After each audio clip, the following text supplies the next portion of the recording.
Hello and welcome back to Football by the Numbers. I am joined here with my good friend, Will. Andrew could not make it today. He has better things to do, apparently. But Will, thank you for joining me. How are you today? A pleasure to be here, John. Doing good. Good to see you here, man. So we are recording late here, and we actually recorded this episode earlier, but your wonderful and gracious host forgot to hit the record button on the video that we did. So we're doing it over. We're doing it live. We're doing it the day before the Euros start. We are doing our European Cup predictions. Will, what do you think? Are you excited? I am pumped for the Euros. It's going to be a great summer. There's so much soccer. You're going to need a lot of screens. Yeah, a lot of screens, a lot of recording. My wife and I are already planning some of our weekends out here, especially for Father's Day coming up. And I have every single game recorded for the next 10 days. I can tell you that for sure. So I'll be watching a lot of football, and it's awesome. It's a great time of year. So without further ado, let's kind of get into this here. Let's kind of get into some of these picks. So let me pull this up and we will get started here. So I figure we'll break down group by group. I'll give you a little bit of info on some of these teams, and we'll just make our picks here. So starting off with Group A, Italy, who we know didn't qualify for the World Cup in 2018. I think in 2016 they also missed the Euros, and this, that was a big deal back in the day. But since 2018, they've got a new manager, Roberto Mancini, who's got that drip, man. I don't know if you've seen, but he is like the most stylish manager in the world. They did forget Davide Calabria from AC Milan, who was an excellent right back, excellent prospect. But that's all right because they're still on a 28-game unbeaten streak. They've got good incorporation of young players. They've got a great midfield with the Mazzalas going with Verratti and Barella. Wales have a good young striker, or not young, he's 28, but in Kiefer Moore from Cardiff City. Turkey are looking good. It's the return of the coach, and I'm reading this. I know I'm going to mispronounce it. Seno Guenes. His prior appointment, they led Turkey to a surprise 2002 third place finish in the World Cup. They had a crap Nations League, but they did beat Netherlands and Norway already in the World Cup qualifiers for 2022. So pretty big deal. They've got some good players on there. They've got Yilmaz, who just won the Ligue 1 over PSG with Lille. Demiral, Soyuncu, Kabak had okay seasons. I think they've got a good defense. Offense might leave us something to be desired. Switzerland, of course, we know is in the top 20. They finished top of their qualification group. Their coach won the Coppa Italia with Lazio. Wales have won 4 of their last 6 games with their manager. So I think it's going to be pretty tight. But what do you think, Will? What are we thinking for this group? I mean, we know Italy's finishing first. No surprise there. For sure. I think it's tight between the other three. I know who you like. I don't think Wales has enough scoring punch to finish second. And I think Switzerland is sneaky good just from seeing them play the US. But I'll leave it to you to pick the second place. I know you feel strongly about one of them. So I think Turkey has a good solid lineup. I think their defense is full of young stars like Demiral at Juventus, like Soyuncu at Leicester City, like Kabak at Schalke, and I'm sure he's going to move on. He was on loan at Liverpool and didn't do too well. So I think Turkey's going to have it for second place. But I know you like Switzerland. You think Switzerland's a pretty good team. They are in the top 20. I think Wales could surprise us. And this group, other than spot 1, with Italy, who it feels weird to call them a dark horse, right? Am I the only one who thinks that's weird? No, I agree. I think they're just a dark horse because they've missed out recently. They're a bit of an older team, but right. So, and they're a big nation too. But I'll respect your pick here, and I'll go Switzerland and then Wales at the bottom of the group because they are kind of a weird team. I know Gareth Bale kind of shows up for Wales and not for Real Madrid, but I don't know if they got that thunder this year. So on to Group B, where this group is going to be pretty exciting as well. You've got Finland, whose manager has done. He's worked wonders. This is their first ever international tournament, I believe, or at least their first ever major international tournament. They finished second behind Italy in their qualification group, and they beat Ireland and Bulgaria in the Nations League. So that's, pretty big. Ireland's usually in these major tournaments here. Russia, as we know, they've got a pretty good manager. They knocked out Spain in the 2018 World Cup and lost to Croatia on pens in the quarterfinals. Denmark's current manager did not get them qualification, but they still look pretty good. That midfield trio of Delaney from Dortmund, Christian Eriksen, and Højbjerg over at Southampton is going to be pretty solid, and I think Christian Eriksen's got something to prove this year. But is there any question about who's going to be the top of this group? I don't think there's much question for the top two. Yeah, for sure. Denmark or Belgium and Denmark in that. Just to give you a little background on Belgium, their coach, I don't know if you knew this, has lost 4 of his 54 matches in charge with Belgium. Wow. Robbie Martinez, he's incredible. My big worry for Belgium, though, and this doesn't necessarily apply to the group, this is just going forward, is they do have an aging defense. When you have a back three, which it looks like it's going to be, and it looks like it has to be with such a good midfield and offense with Lukaku, both Hazard brothers, with Kevin De Bruyne, Yuri Tielemans, who is the youngest player on that squad, and I think he's about 25 years old. Their defense is aging. All of them are on the wrong side of 30s, with Vermaelen, Vertonghen, and Alderweireld, who are probably going to be the starting 3. They're all on the wrong side of 32. Munier, who's probably going to play like the right mid, right back slot, had a bad season with Dortmund. I'm not sure about their defense. That worries me later on. But in the group stage, they'll do fine. They're still number 1, I believe. They're the highest ranked team.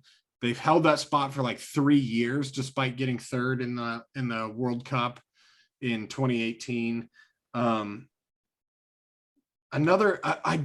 do have one more worry, and that's with Romelu Lukaku, which sounds weird because he's coming off such a great season with Inter Milan. He hasn't scored against big teams and big nations. So if you remember at Man U, he scored 42 goals, and one of them came against a Big Six side. At Belgium, the only 2 big teams he scored against are the Netherlands and England. So that worries me a little bit, but there's no Big Six nation here, so they should clean up. I think Russia and Finland are just going to fall in line like that. What do you think? Yeah, I agree. I think Russia's sneaky good, as we saw in the World Cup. For sure. Group C, another tight one. I think Northern Macedonia, if this is their first international tournament ever, they got third in their qualification group behind Poland and Austria, and Austria's in their group now, so I think they're going to fall in behind. But they didn't qualify with their Euro Cup performances. They snuck in with their Nations League performance, and they did pretty well. But I still think they finished bottom. What do you think? They're a good story, yeah. Yeah. Good story. They also beat Germany 2-1, which ended Germany's 35-match unbeaten qualifiers streak, World Cup qualifier, I think that was. Talk a little bit about Austria. Their current manager has about a 63% win rate since 2018. That's pretty good. Ukraine, they beat Portugal in the qualifications to get the top spot. They won 6 and drew 2. Also, and they conceded just 4 goals in the qualification process, which is incredible, and they've got Shevchenko as their coach, the man who can do literally everything except score for Chelsea, which pretty funny. And then Netherlands, of course, this Netherlands team worries me more so than Italy, more so than Turkey, more so than Belgium. This Netherlands team worries me. Frank de Boer is not a good coach. Koeman got him qualification. Koeman, who's at Barcelona now, secured their qualification. He was the one running the show. He was a decent coach. Frank de Boer has a 40% win rate with Netherlands. Not very good. Plus they're coming fresh into the international scene after 2 missed major tournaments in the last World Cup and Euro Cup. But all their games take place in Amsterdam. So I don't know. What do you think? Well, this is going to be a pretty tight group, in my opinion. I think this is one of the third place teams that get in. What do you say? What's your order for this group? I think we could see an upset here with the Netherlands being banged up. Maybe they won't finish top of the group, but I'll still pick them as my number one. Probably the safest. Yeah, I agree. I think it's a wise choice because they kind of got rid of the old Netherlands team that has, or at least the kind of team that that lost them qualification in the last 2 tournaments, we'll say. And then they've got some great young players too, with De Jong, Frankie De Jong, and De Ligt. They've got a good young left back. I can't remember his name, but I think his worth on Transfermarkt is about 25 million euros. And they've got a good team. I mean, even without Van Dijk, they do look pretty good. But then between Austria and the Ukraine, it's tough. It's a really tough choice, but I think Austria beats out Ukraine. I think they're just historically have been better. I'm not sure who Ukraine have besides like Yarmolenko and Zinchenko, who play in a bigger league, who are really proven. What do you think? Do you disagree with me? Do you agree with me? How's that group looking? No, I don't feel strongly either way about those two. So I'll lean Austria with you. Yeah. Okay. Excellent. So now on to Group D, who's an exciting group.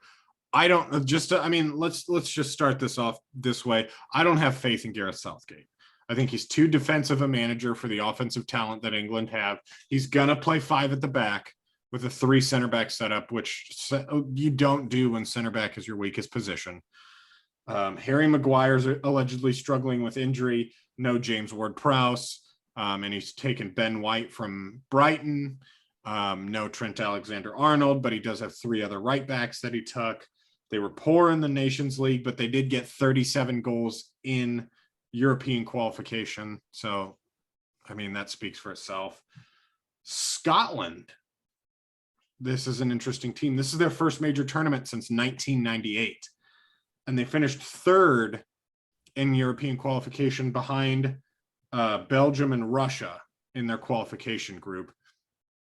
Additionally, they didn't get in because of that. They got in because of their stellar Nations League performance where they beat Israel and Serbia, both in PKs, in the Nations League to qualify. So they have a pretty incredible story. I think they've got a very interesting way that they play because they play with 2 left backs in Kieran Tierney and Andrew Robertson. I think they've got a pretty decent team. Their coach looks pretty good.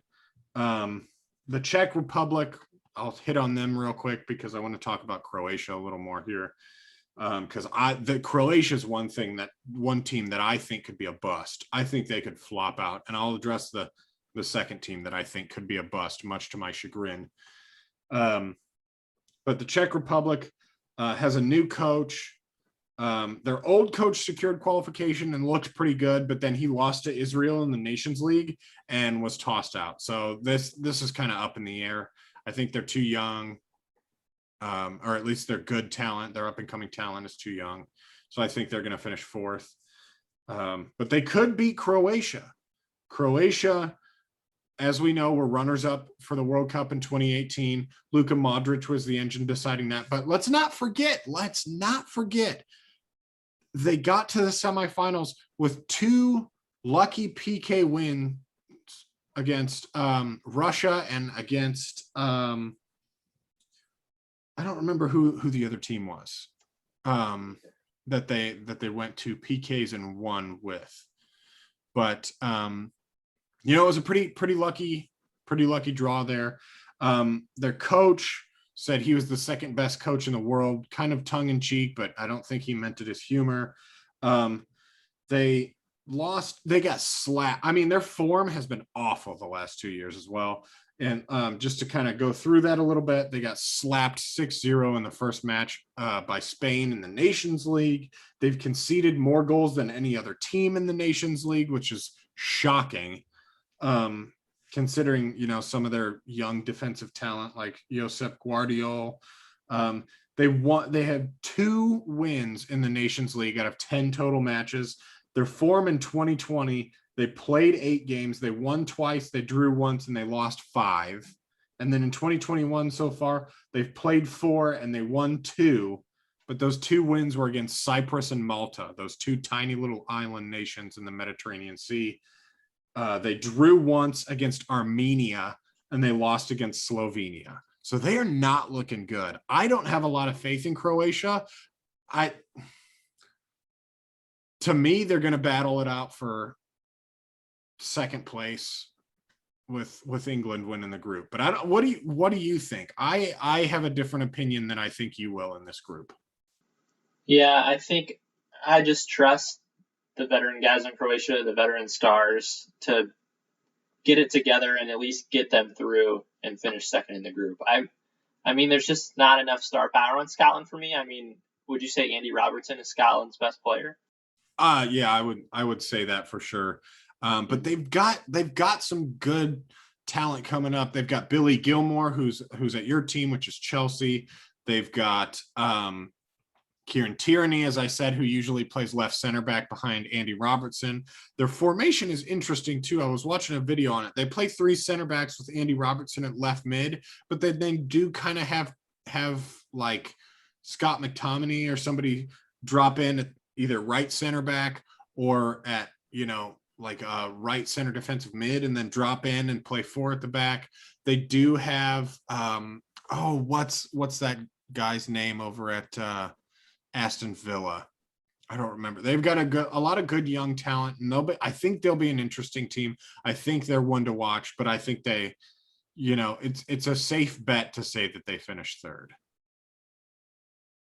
I don't know. I mean, yeah, some solid guys that you threw out there. Maybe they do finish second and Croatia sneaks through in third place. Yeah. So what I think we're agreeing on here is England first and Czech Republic fourth.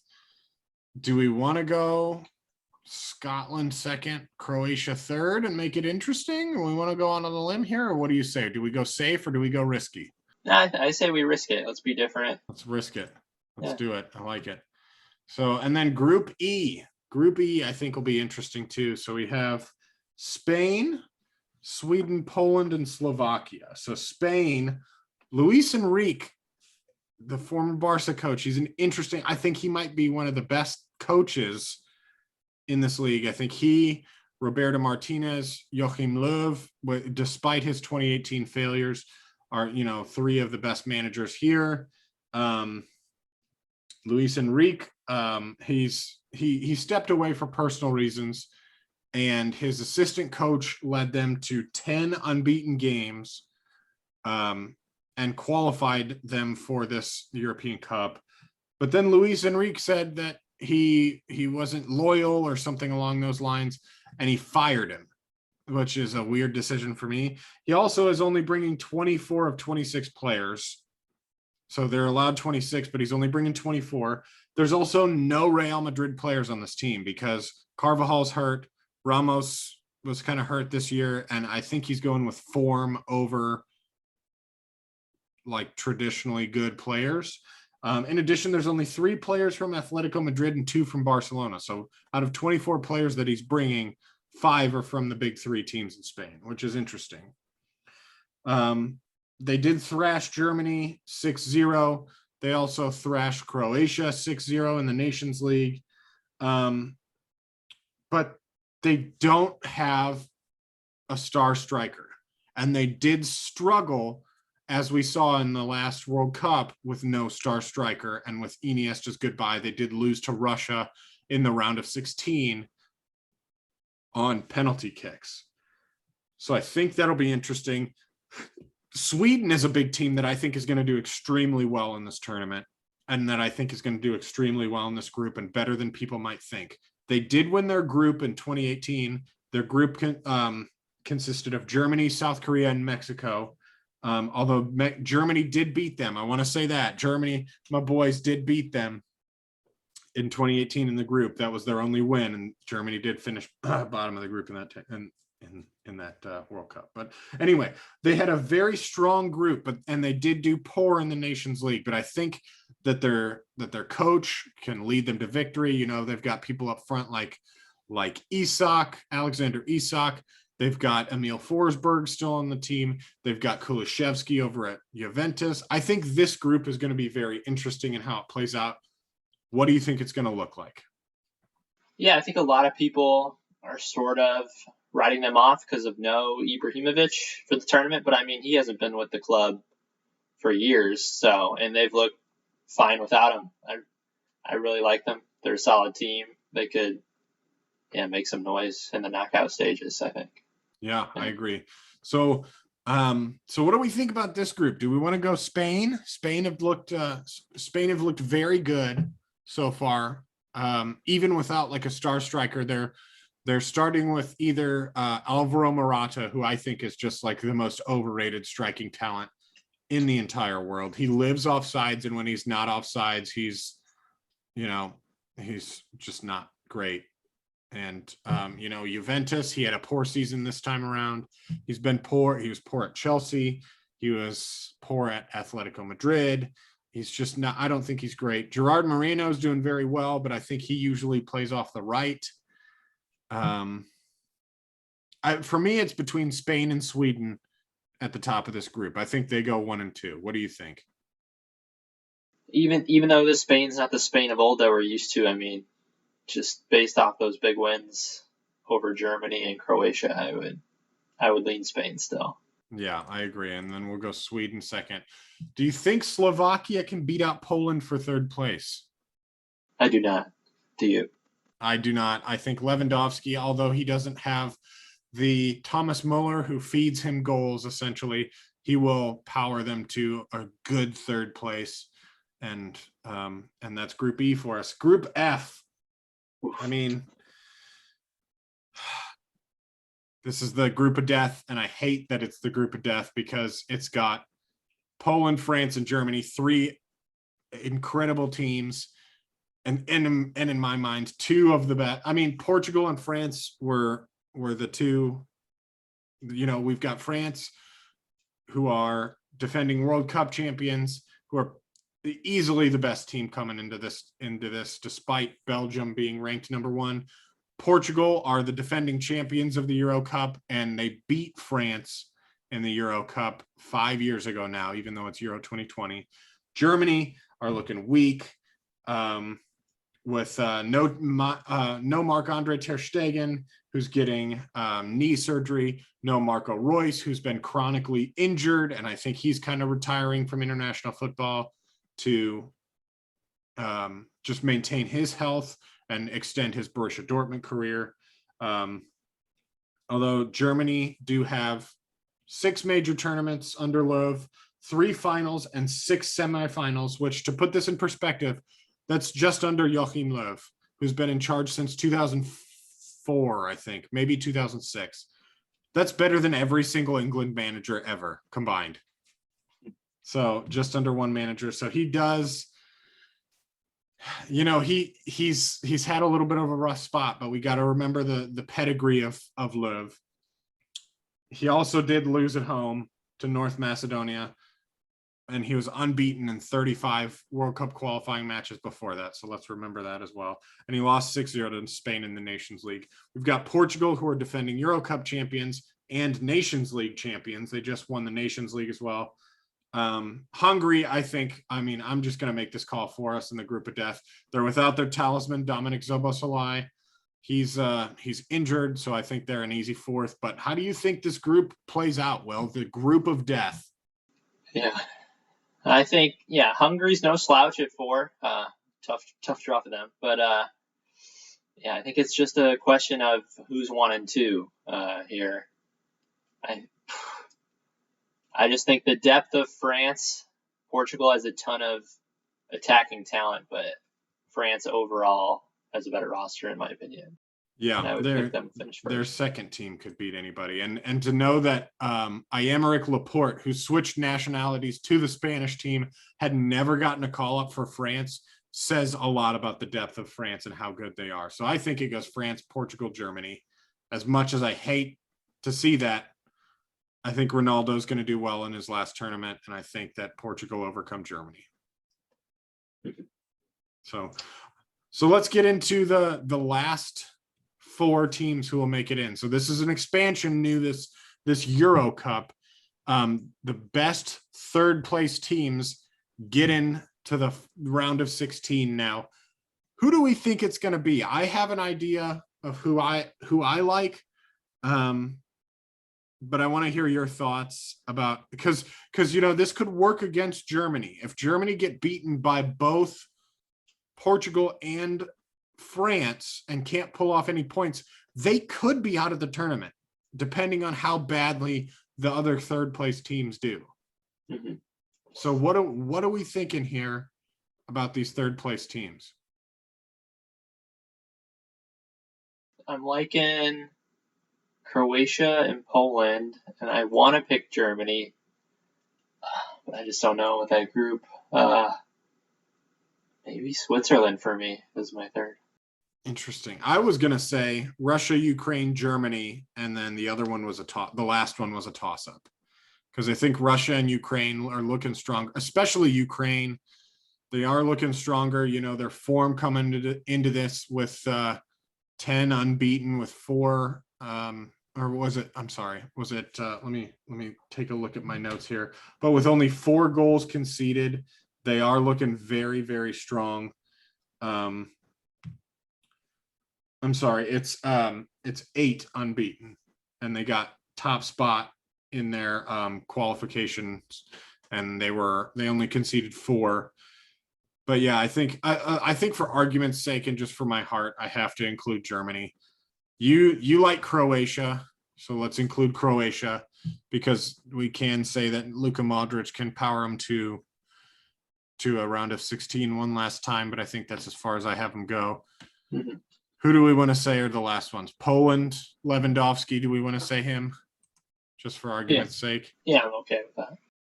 And then let me take a look at these groups again for the top 3.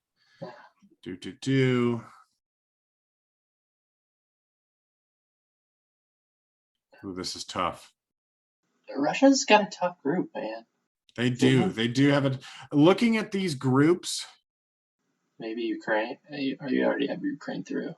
Ukraine. I don't have Ukraine through yet, but I'm thinking that they have the easiest time because of Netherlands not having a great coach. And I think they can beat out North Macedonia. So let's say Ukraine for argument's sake, because I think Switzerland, there's no way they beat Italy. I think Wales could surprise them. And I think that Turkey and Switzerland are pretty well matched. And then same with Russia. I think Denmark could, I think Belgium, there's no way they beat Belgium. Finland, I think they can beat, and Denmark, I think beats them. So I think that's our predictions here. So this is not fun to look at.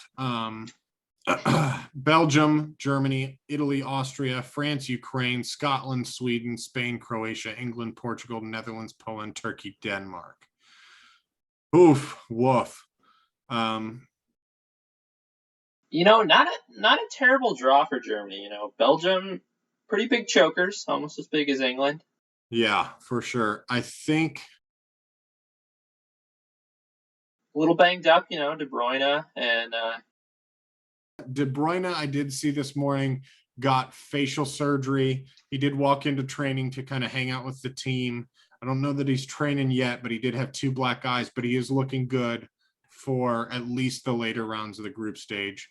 Not sure he'll be in that first game, but I think second, he's questionable. Third, he's probable.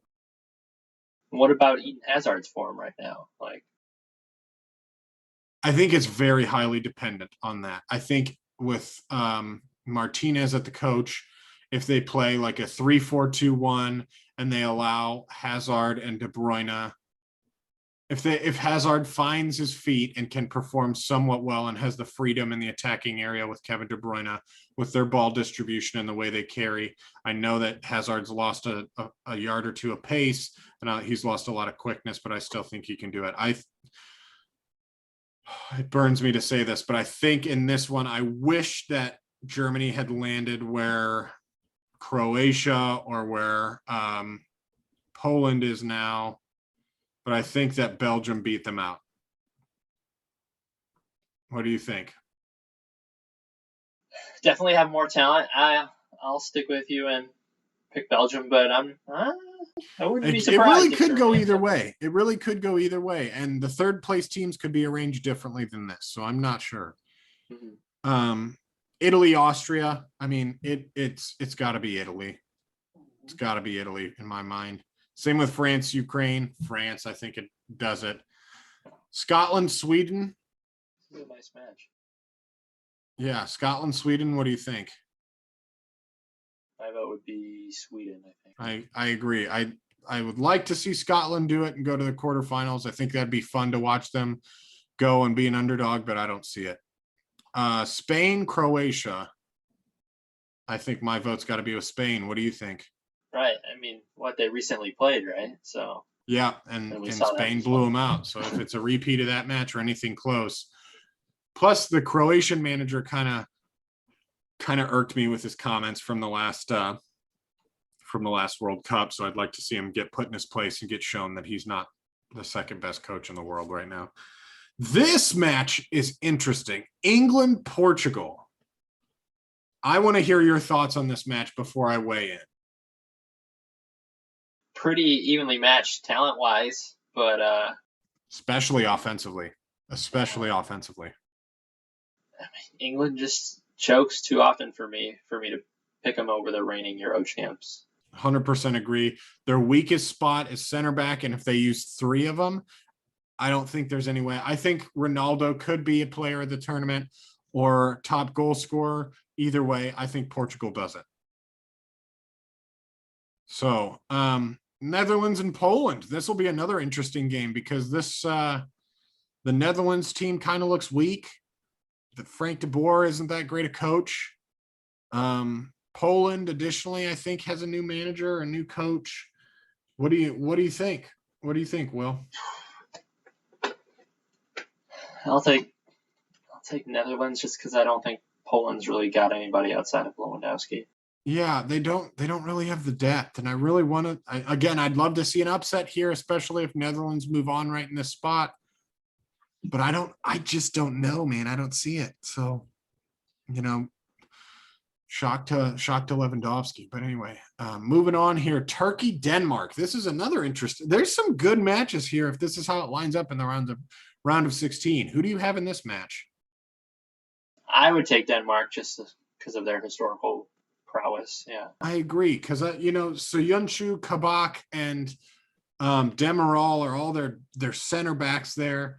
They had pretty good seasons, but if this were coming into 2020 after the 2019 season, I'd say Turkey were a lot better off with those three than they were this year. But with Yilmaz and Kalhanoglu, their offensive threats can be better. They've got another young prospect in Selic at right back who's pretty good, but I agree. I don't see them beating Denmark. I think Denmark has a really solid team. I think their new coach is pretty solid. That midfield three, I think, and then I'm sure they'll have Kjær from AC Milan lining up the back. Yusuf Poulsen, I don't think is too bad a striking option or, an attacking threat if they choose to use him in attack. So I think that'll be interesting. Going back up to the top here, Belgium, Italy. This will be an interesting match. And I want to hear your thoughts. I really do, because this is going to be a tough game for both sides, but I have an idea of who it might be. Yeah, it's really a clash of styles for me. I mean, you've got Italy with the better defense and Belgium with all the attacking. But Italy, I mean, they've been outscoring teams like 37-4, I think, in qualifying. So I agree with your train of thought. I'm really tempted to go Italy. I think that Mancini has integrated a lot of young players very well. I think Nicolo Barilla, if Italy can, if this is how the brackets line up and Italy can find a way to beat Belgium and France and get to the final, I think Barilla is a really good shot at player of the tournament. I think Insigne on the wing is a really good shout. I think Immobile up at the striking option with Bellotti. I really think that Mancini has done a great job at literally picking and choosing players that fit into a system that he has created and developed over time and just works. So I would have Italy in this game. And I know if Andrew were here, he would pitch an absolute fit that we would be choosing Italy. But I really do think that Italy is going to shock some people at this tournament. Mm-hmm. I'm right there with you. And, maybe Donnarumma could be a player of the tournament if they upset Belgium. I think his stock is going to go way up after this tournament. And I think AC Milan are going to have to offer him a lot of money or he's going to go somewhere big. So France, Sweden, I think we have France going through here. I love Sweden and I would love to see them upset, but with France's talent, I don't see it. So Spain, Portugal. What do you think? The battle of the neighbors. Probably not as close as we would expect in previous years, right? Yeah, I would say Portugal. Although Luis Enrique have the better manager, I think that Portugal just have this is like the golden year of their talent. They have pretty good players everywhere with Ruben Dias at Pepe at defense. Pepe's still a pretty good defender. Ruben Dias should have won player of the year at in the Premier League, which subscribe and check out one of our latest videos. One of the videos coming up in the future, we are going to discuss the player of the year in the Premier League. So stay tuned for that.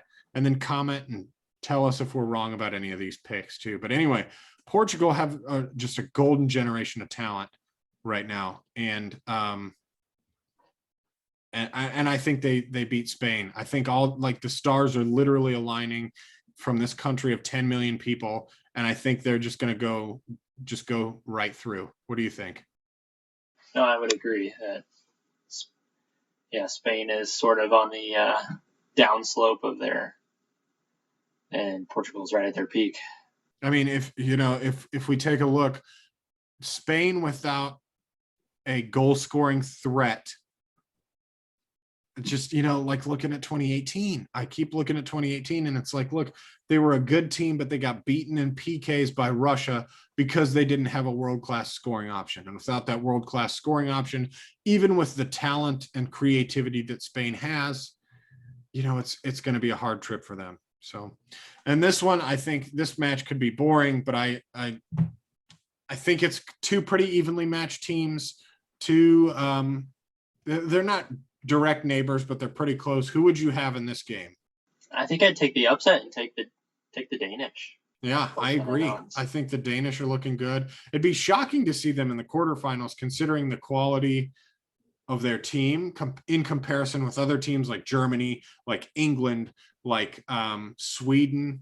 It's almost upsetting to see them go this far and not see another team. Same with Belgium too. But Italy and Belgium have a tough road ahead of them with the way that this tournament is panning out. England kind of have a tough road too if they'll have to play, if they beat out Portugal and then they beat out Spain and then they might have to beat out Turkey or the Netherlands or Denmark. That'll probably be the easiest match of their tournament knockout stages, but that's not easy matches. Anyway, moving on up here, I think this would be the game of the tournament. Italy, France. this would be one of the two games of the tournament. I think the final would be an interesting bet. Because I think I mean, down here, do we have Portugal beating Denmark, or would you go for the upset?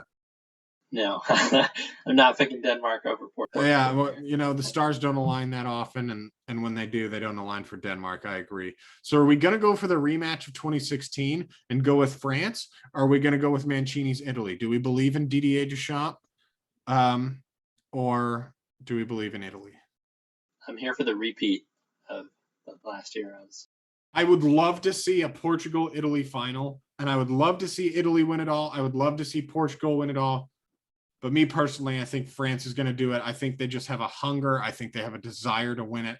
I think that, there's this curse. Like Germany wins the World Cup in 2014, 2018, they drop out in the groups. Spain in 2010 win the World Cup, 2014 they drop out in the round of 16. But if you look at the Euros after that, it doesn't follow. So Spain in 2010 won the World Cup. 2012, they won the Euros. Germany 2014, they won the World Cup. And I think they got to the quarters or the semis in the Euros the year after that.